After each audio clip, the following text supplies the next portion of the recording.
I discovered Bitcoin sometime in 2011, 2012. At that point, I was researching on privatization of space exploration. And a colleague of mine comes up to me and says, "Hey, have you looked at Bitcoins and blockchain?" And I was like, "No, I haven't. What is it?" And I got little, literally very curious about it. And I my knowledge of the financial sector was pretty weak at that point. Like, I mean, I would get confused between debit and credit, let alone any other complicated uh, uh, any complicated issues in finance. And I had absolutely no preconceived baggage of the financial world on me. And and when I read the Bitcoin white paper at first, I just absolutely did not understand a single word of it, to be honest. But what really drew my attention was the fact that when the paper came out, the paper came out on October 31st, 2008, which was literally 1 month after the greatest financial collapse the world had ever seen. And it was on the backdrop of the Occupy Wall Street protests and collapse of Lehman Brothers and Bear Stearns and all those banks. And I realized early on that this is not just a new technological tool, but it is also a it will end up being a political movement of sorts, and it will have, like in the past, you would have protesters coming on the streets and protesting, while the protests of the future would be digital and virtual, and I saw Bitcoins as one of the, you know, I saw it as a outcome of something that was going terribly wrong in our banking system. And that's when my journey began. And then in the beginning, when I would try to look for articles and any information, most of the information that I would find in the mainstream media would be about, how Bitcoin is being used by drug dealers, how it's used for illicit trade, and how it's a tool for money laundering and terror financing and things like that. But end of the day, I realized that it was a technology. It was a tool. It was like a knife. With a knife, you can cut vegetables and make some sushi. But at the same time, with that same knife, you can use it as a murder weapon. And and it's a very uh, and just because it can be used as a murder weapon doesn't mean you end up banning knives, right? You need them in society. And and then I was doing more research, and then in 2013 I stumbled upon a conference which was happening in Bangalore in October or December of 2013. I don't remember the dates exactly. And by then, my law firm, which I worked for, which was founded by my father, Suril Desai Associates, we had already done significant amount of research on looking at Bitcoins, whether it's a currency, whether it's a stock, whether it's a commodity. What is Bitcoin? There was no definitional clarity, which still persists till date. And when I came upon this conference, I said, let me just take a flight and attend this conference, and that was my first exposure to the Bitcoin community. It was really young programmers who were, really who knew their who knew the technology. They were mining Bitcoins at that time, and they were talking. And at the conference, we had about 200 people who participated in it, I was quite surprised that even back then there was such a huge interest in a subject like Bitcoins. And I went there and then I heard the talks. A lot of it revolved around the mathematics and the cryptography, which obviously was almost impossible for me to comprehend. But I did realize that, this has a lot of potential, and there will be a lot of legal hurdles that the industry would face at some point. And I met the organizers and became, good friends with them. In fact, they became some of them even ended up becoming my clients. And then I invited one of the organizers to come to my office in Bombay and meet my team. And he was like, yes, it would be very important for them to get, inroads with the legal community at that stage, because they they thought that, they would face certain kind of legal scrutiny at some point. And then they came over, and then at that point when we met the first time, we were, we already had, he didn't have to sell Bitcoin to us, or he didn't have to explain Bitcoin to us, because we were quite aware. So we jumped directly into the fruit of the conversation, which was that we would write a sort of a white paper or a legal paper, research paper on cryptocurrencies and Bitcoins, and submit it to the government of India.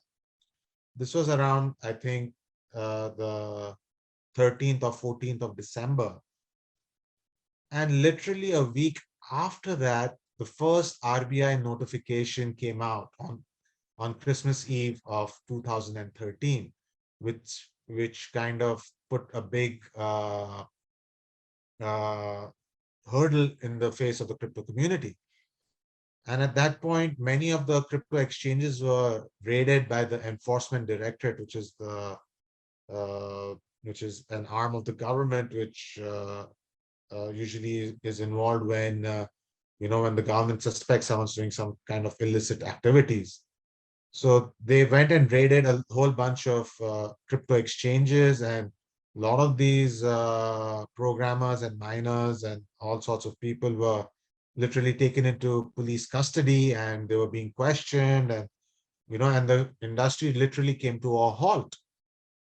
And at that point, we were like, there was panic in the market, and because of that, everyone was just panicking and they didn't know what to do. And then they approached us, and then we said that if we were to write to the government would take nearly 6 months to set up a committee around this whole subject, and for 6 months their businesses and operations would have to be shut. So we decided to take the bull by its horn. We decided that we would hold a press conference where we would explain what the whole technology is and then come out with a legal opinion. And at that point, when we did our research, we discovered that there was no regulation that prohibited something like Bitcoins to exist in India. And we called the press conference, the technologists came and explained the whole tech and everything. And at the end of the conference, we had already briefed my father, who is the founder of the firm, about, that Bitcoin is not covered under the Coinage Act. It's not covered under any kind of security law. It's not a stock in trade. Is it a software? We had looked at all those things, and nowhere we found that the Indian law prohibited Bitcoins. And we gave this brief to my father, who then went up on the podium and told the entire press conference, where we had speakers from nearly, 20 or 30 different press organizations. And he went up and said, Bitcoins per se are not illegal in India. And that became the headline news. And within a couple of days of that statement coming in the newspapers, the crypto exchanges were up and running again. And that was one of the first instances where we actually you know, uh, had to, without approaching the courts, without approaching any kind of judicial mechanisms, we kind of rescued the crypto environment in the country. Post that, sometime in 2016, 17, there was a big Ponzi scheme that was played on the Bitcoin and the blockchain ecosystem. And as a result, again, there was in 2018, there was a ban by the Reserve Bank of India on the banks from operating bank accounts for crypto exchanges. And at that point, again, we were like, how do we take this? And then we filed a writ petition on behalf of the exchanges, and then we got a judgment almost 2 years later in the March of 2020 that the ban was extremely prohibitive from that the Supreme Court of India said that the ban was prohibitive. And while all this thing is are going on, all this legal stuff is going on, and at the same time, I became really uh, enthralled by the whole concept of decentralization. You know, for me, decentralization became even more powerful than the entire Bitcoin and the blockchain ecosystem, because I saw decentralization not just from the perspective of technology, but also from the point of view of governance and the point of view of that centralization of power results in extreme corruption in some cases and things like that. And decentralization is the way forward for our societies. And in 2014 we had also held a conference in New Delhi, where we had invited all the politicians from India, and we had told them that we want to make the parliament a museum, and we want to automate the entire parliamentary system. Why do we need intermediaries like the politicians in the way we govern ourselves? And it was pretty controversial subject at that point, but it was where the politicians did receive it quite well. And we had even distributed a few satoshis to all of them, and they were laughing at Bitcoin at that point. They're saying like, what's this Bitcoin? And it's never going to work. It's not going to, it's just a fad. It's going to go away. And we distributed like about, I think I don't remember the quantity, but we had distributed physical coins with code on them, and most of them left them behind. And today when I check the prices, each one of those coins was worth about 1,000 odd dollars, which is quite surprising. And now a lot of them call me up and ask me like, we should have taken those coins from you. And seeing this whole evolution of crypto going from this back, this geeky, nerdy, uh playful, young, uh without any precedent of its, and coming to the stage where it's become almost 50 or $1,000. Seeing that whole evolution just made me think that how fast are we moving as a society? On the one side, we have technology that's taking us and spearheading us into the metaverse and NFTs of the world. We have this one segment of society which is completely technologically advanced as a species. But on the other side, we also have famines and wars and poverty and hunger, and how and now I'm looking at ways in which how can crypto contribute, and how can crypto play a role in helping those who are not as fortunate as people on this conference, or people who have access to you know high bandwidth connections. And how can crypto penetrate those markets? And then I spent some time in Mauritius, and at that point I was meeting a lot of people from Africa, and realized that this movement taking is growing quite extensively in Africa, because for a lot of these African countries to maintain a central bank is just keeping them in debt for eternity. And I've seen a huge explosion in the usage of crypto in many of the African countries. And then you have countries like El Salvador, which make it a legal tender, and these, you know, uh, and I saw that crypto really has this potential to change our society. It has a potential uh, to bring people out of poverty, and to bring some kind of, I don't want to call it universal basic income, but it's like with gaming and things like that, with the crypto coming into gaming and all of that, people playing games and earning money, there is redistribution of wealth, which is also taking place because of this technology. And just like the internet had, came out at the end, at the end of the collapse of Soviet Union, right? Everyone forgets that literally 2 years before the before internet and people started opening email accounts, we had USSR, which was one of the biggest nations of the world at that point, just collapsed and disappeared. And you had turmoil and all of that. And then you had the age of the internet, where suddenly you had millions of people coming into internet and opening email accounts and things like that. And then all that which ushered in the age of information. And post that, you had things like the smartphone, and then you had Instagram, Facebook, and we were sitting on a huge chunk of data. And now the ownership of, and as everyone knows, data is going to be the new oil. It is what every nation, every corporation, everybody is chasing.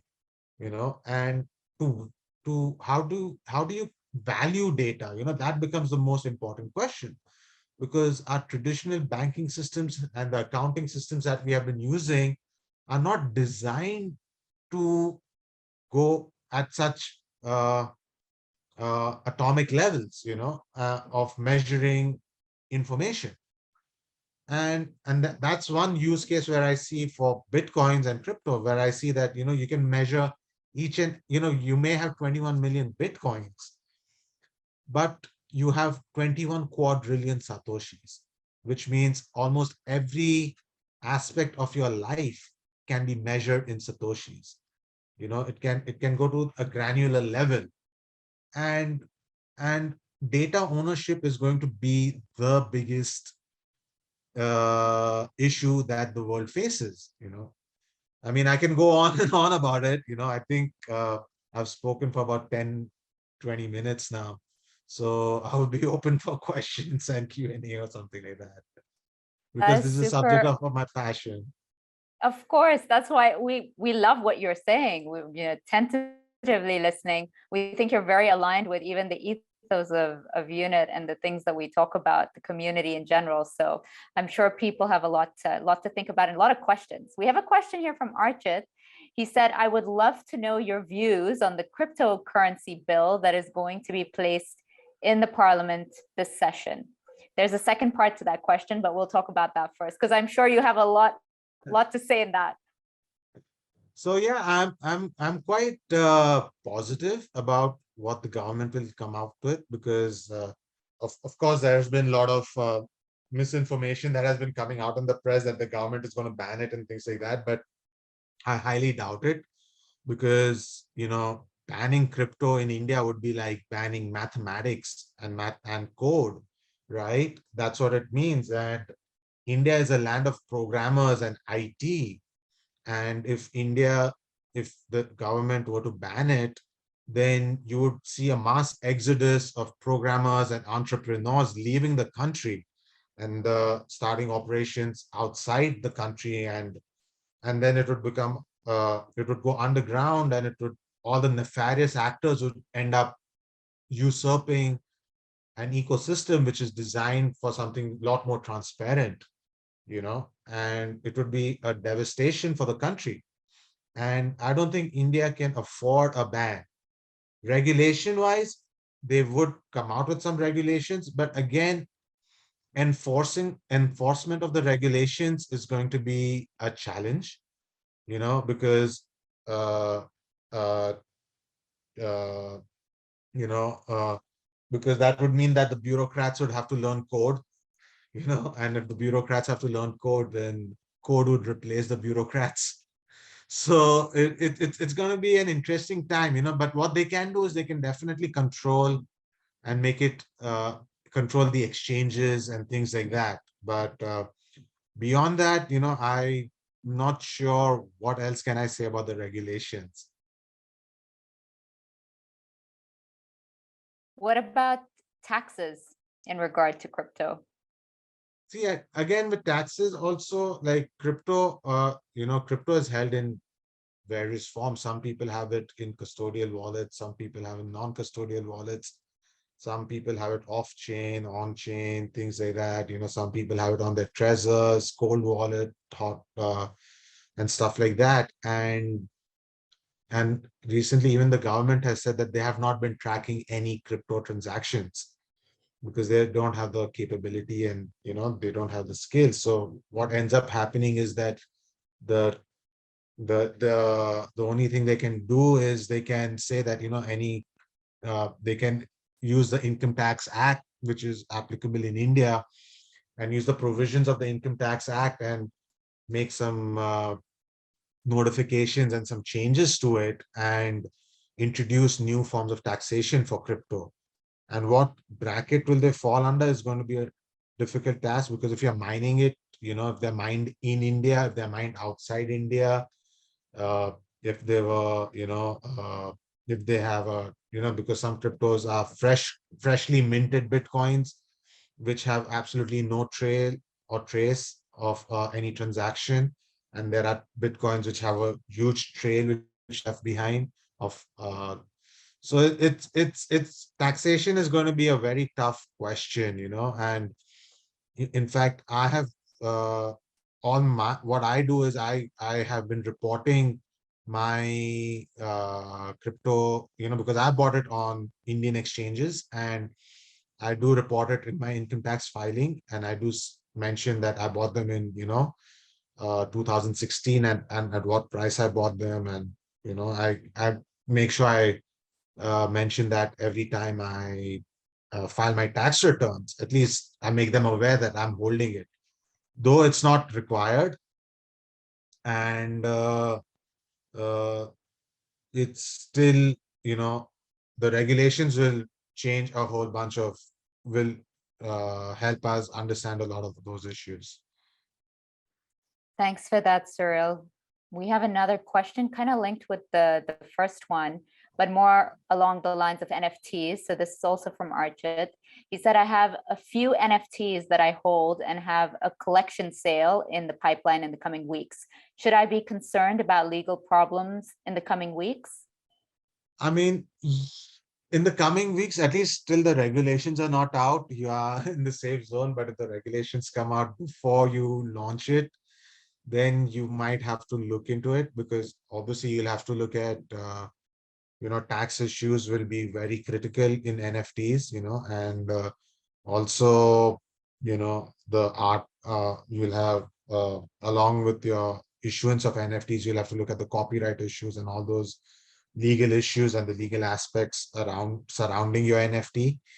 uh, I would advise you, to, I mean, it's a catch-22 situation right now. Like if you launch it right now, then you might bypass the regulations. But if you wait for the regulations, you might attract more people into your NFTs. So it's a very tricky time in India for crypto. If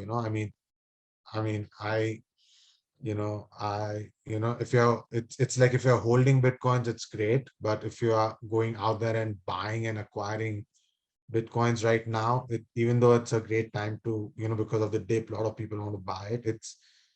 It it's so, the regulations are, we are so close to them that you know it it to give any concrete advice on this subject is becoming a big challenge for me also, personally speaking. I can imagine.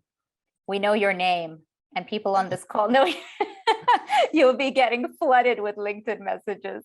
But thank you for Thank you. taking that question gracefully. What is the advice you would give people on the call who are stepping into the crypto space for the first time? You've been in this since 2011. What would your tips be, or your advice? And also, what's your vision for the world of crypto? Like, what do you hope actually Oh, wow. materializes in our world? Yeah. So right Okay. now and the future, two questions. Okay. So I mean, if you're getting into crypto right now, I would say that it's extremely volatile. Only put in, if you're convinced that you're going to invest, then invest only that which you can write off or are willing to, if things go southward, then you are okay with losing that amount of money. That would be, don't go out there and sell your assets and take out a loan, and don't do those kind of things. Just buy what you can afford to lose. That would be my basic advice to any in person investing in crypto. And after you buy it, don't keep on looking at the price. Lock it in for a good 6 months, I would say, and just let it sit for 6 months. Just hodl it for 6 months, and after 6 months, then start looking at the price. Because if you look at the price as soon as you buy it, and within a day, you'd be filled with heart attacks, because the crypto moves so quickly. And I would say that it's it is it is not just an investment. You are crypto is it is a global movement. We are moving away from centralized finance, and we are moving into the age of decentralization, where people have more access to funds and to resources, and sharing this resources is going to be the most critical part that crypto is going to play, because now suddenly you can build, you know new forms of payments, which allow people to send and receive money peer to peer, which eliminates the need for a third party like a bank.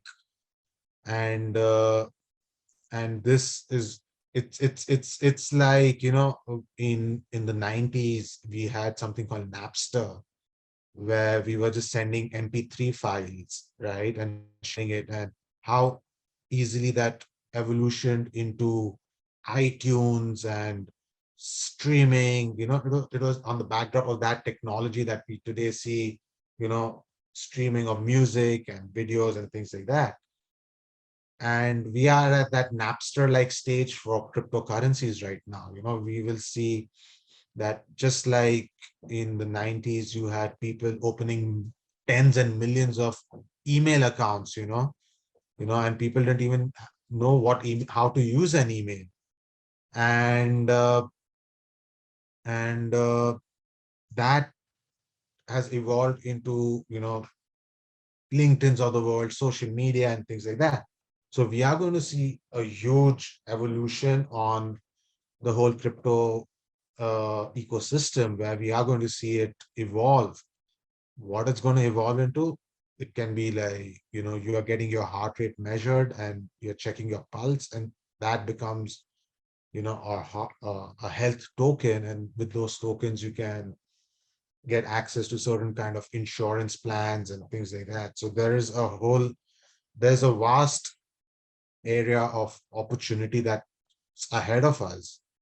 And that's where I see it going, that it becomes, a unit. Bitcoin will be like a unit of measure of value. You'll be measuring, everything from your data to, how, the amount of it would become like the digital gold standard of the world. Really exciting and also a little scary at the same time.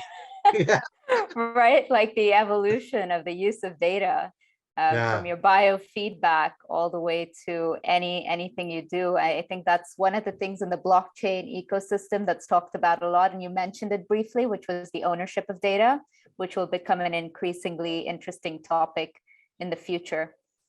Well, that takes us to the half an hour mark, Suril. thank you. We would keep you. That was amazing to hear your insights and to know that you've been in this space since the get-go, and you are one of the people to soften the blows, really, with that press conference that you held. So very, very cool story shared over there, and lots of insights. We hope to welcome you back in the future for for future Thank you talks so as well. much. Thank you for your Thank time.